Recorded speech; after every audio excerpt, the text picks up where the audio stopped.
He's got some serious accuracy. Excited to see him get into rhythm here, especially early. I think that he's going to try to really prove himself early on. Trying to do it against the top of the order for Valparaiso. That has been really stellar this year. As 1 of 3 as a triplet. And his sister plays softball at Akron. Keep it in the MAC. That's right. 2-2, and Jaden Bitter wins the first matchup of the day. Breaking pitch that strikes out Sullivan. Let's take a look at the Ball State defense behind Jaden Bitter, who's making his first start of the season. DJ Scheiman, the batter. Best hitter on the team at 375, 3 long balls with 7 runs batted in.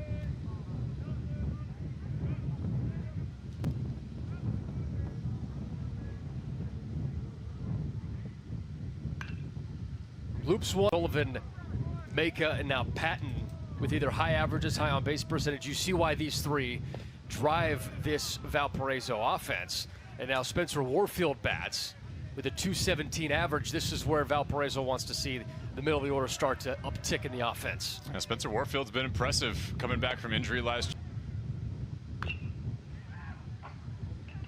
Batter's count, may as well try it. You know, for Valpo, getting 2 wins against Big Ten opponents when you only have 4 wins all season, for Brian Schmack, it just started to feel like, man, we know we're capable of. We can play with the big dogs.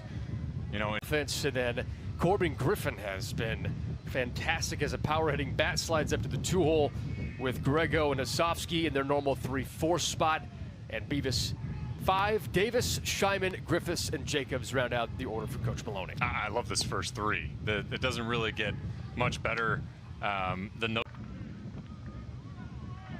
Good hustle by Maka. I don't think you're afraid of that if you're Richter either.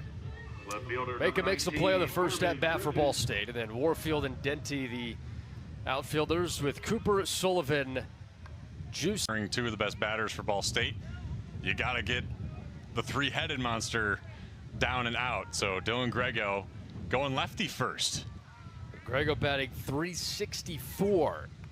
3 homers, 13 runs batted in, and leaves the first pitch alone. They don't count the stat for bat. And it's now Thomas Cooper, 259 hitter, and he attacks the first pitch but comes up empty. And they are excited to get Thomas Cooper back in the lineup. Missed the last 7 games and has a 6-game hitting streak in the games that he had played before the 7-game spurt where he did not play. It's what he does, Blake Beavis. Nearly every game, he's just inevitably going to get a hit. Where it might go, who's to say? He's not very predictable. And gets on base. It's now a 7-game hit streak for Blake Beavis. Brings up, and the 1-2 stays alive.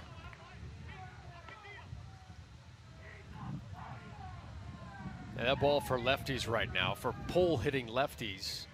If it gets hanging in the air, it's going to bend to the left. Probably back in a little bit.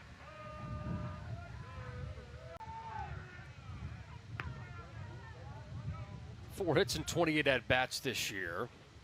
Transferred from American River College, spent a year there.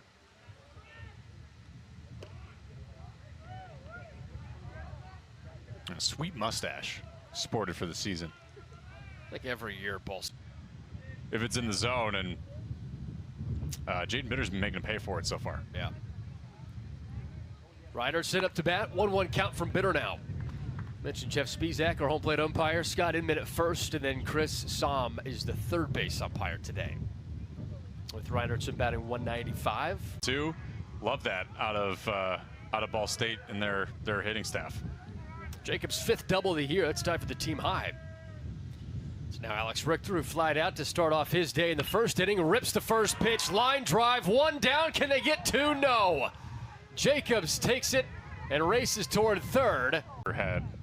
I wonder if there's anything, any extenuating circumstance for him, because I felt like he was throwing really well over his first 20-25 pitches. Just misses inside. I mean, 17 of his 24 pitches were strikes. Maybe just a true bullpen day for Valpo. one of the best players in the MAC, if not the best offensive player when it comes down to it at the end of the year. I mean, Ball State's picked to finish first in the MAC this year. In order to do that, you got to have some ball players, and Dylan Grego is probably first on the list for this Ball State group that jumps off the page as far as his dynamic skill. Well-rounded so far from Cruz.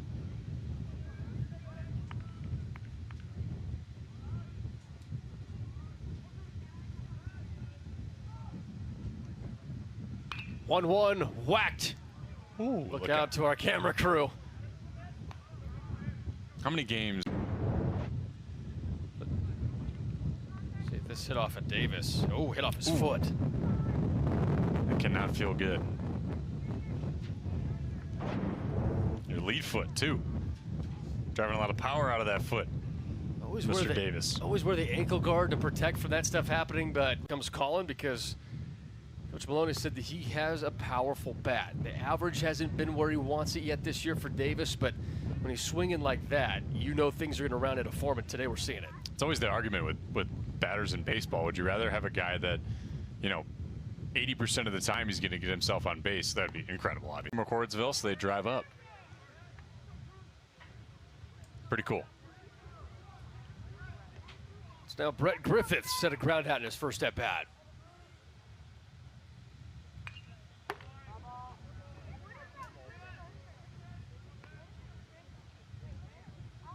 Balls. Yeah, Cruz has been really good, and outside of that one pitch to Davis. It's Clay Jacobs, who had a double and scored a run last inning. Scheinman leads from first. The first pitch to Jacobs, high and tight. 100. 2 balls, no strikes, up to Richter next. Preseason poll in the Missouri Valley Conference. Valparaiso was picked at the bottom, but already beating Ohio State and Illinois this year, going to really put their best foot forward in the Missouri Valley. Missouri State picked first, SIU in the second spot at Evansville. Balls for Valpo's offense as the Beacons are starting to turn it on. That they are, Mick. Brian Hatch had the oops play earlier on after that very significant line out to help advance some runners for Ball State. He gets a base hit here.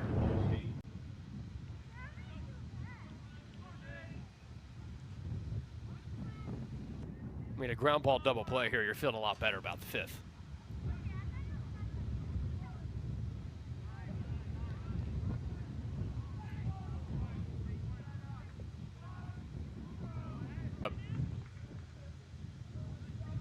And bring on Case Sullivan, top of the order. So if you can get Sullivan out, you feel good if you're Ball State.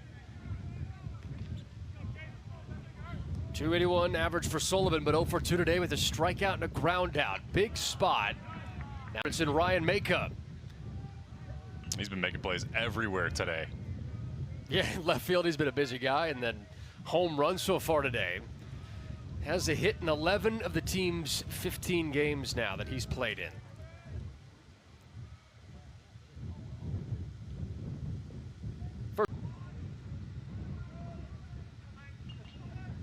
Can make a tie or take the lead for Valpo, or can Ball State hold on? And now Kwasny has to face a 3-2.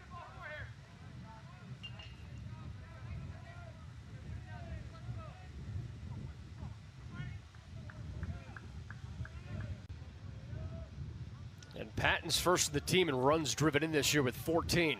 Canada's 15th as Sullivan leads from third, and Kwasny's keeping a close eye on Makeup.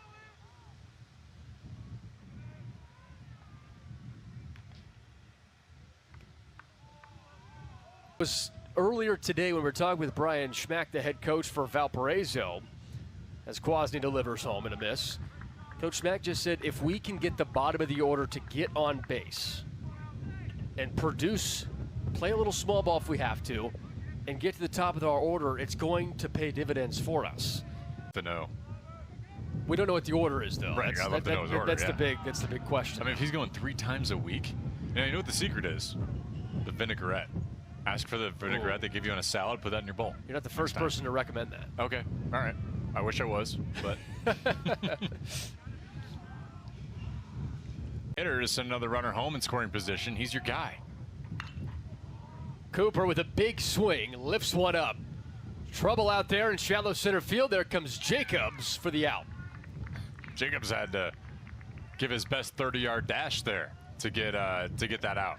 It was one of those where if Jake come back in situations like this, 2-0 pitch, it's now 2-1 on the tap foul in the glove.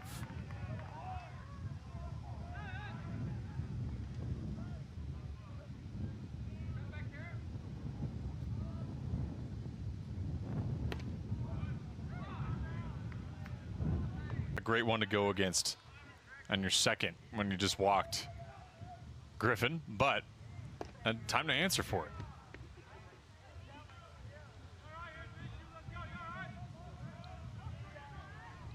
Baffa missing the strike zone to Griffin in a 3-0 count against Grego.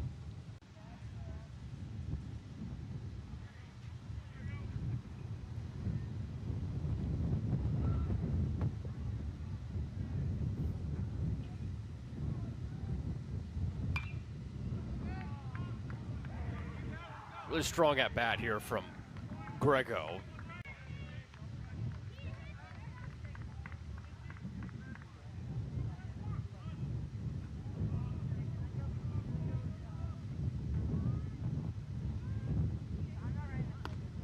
Big time swing from Osofsky, empty though. Yeah, that's one you definitely got to walk away from the plate from. And represents the tying run here in the home fifth after Valparaiso put up 7 runs in the top of the inning. Baffa delivers, Beavis hacks and misses. Can see that the infield definitely thinks Beavis is going to pull this thing with a shift on 3 infielders to the left of second base. What about you? I couldn't remember, honestly. I don't remember if I did.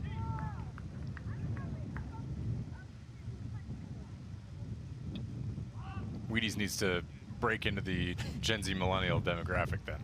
Yep. Davis putting on a clinic, a laser show to the likes that we have not seen yet from this Ball State squad this season. DH for a reason, in the best spot that he could be. In that 6 hole, we talked about that spot being really valuable for Valparaiso. Down for Valparaiso through the first inning. Gave a couple runs in the second. Jaden Bitter hit some good effort there as well.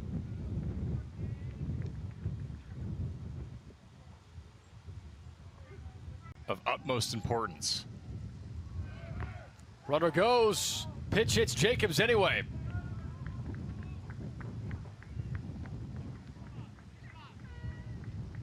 So Griffiths goes to second, Jacobs to first. And now it's Alex Richter, who is the 9th man. And with Reinerston back on the plate here, you know you've got a guy who can put a whale on the ball. Valpo's got a few different howitzers.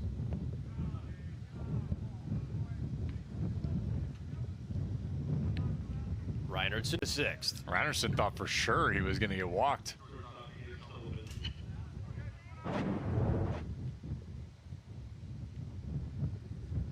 Watched it right in and said, no way. First pitch to Sullivan in for a strike from Ledoux. Case Sullivan back very often. And Case Sullivan, his first couple at-bats, we didn't see too much from him because Jaden Bitter was dealing, but clearly Case Sullivan giving the Cards some trouble. So now Ryan Makeup. Home run of the 2 up, 2 down. Start for Morrison here in the home 6th. Exactly what you need.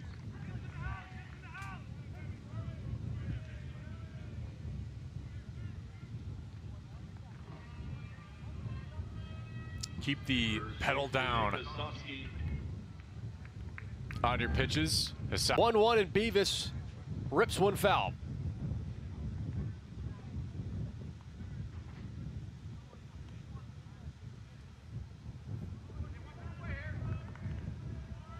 You wonder who goes and retrieves all those. See somebody coming out of the dugout. Somebody who's taking the day off. Yeah, I think double already in his back pocket.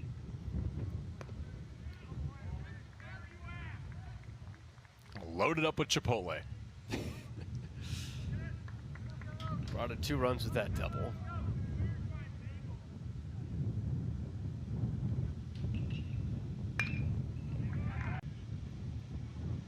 Of course, if you're Valpo, you probably don't think that Ty Davis, surely he's not going to go for a 4th home run. But with the way he's swinging the bat today, I think there is a strong possibility of that when you get a pinch hitter who you haven't seen today yet. Garrett Arnold into the batter's box for Ball State. Teams lead against Houston King. 3-1 to King.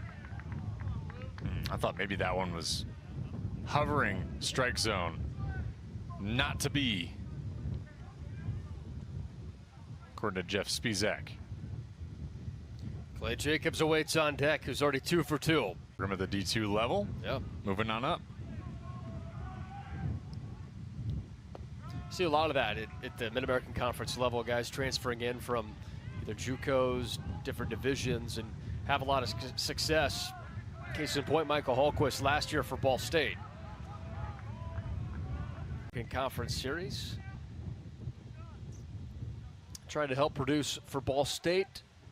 Tack on to this 10-8 lead.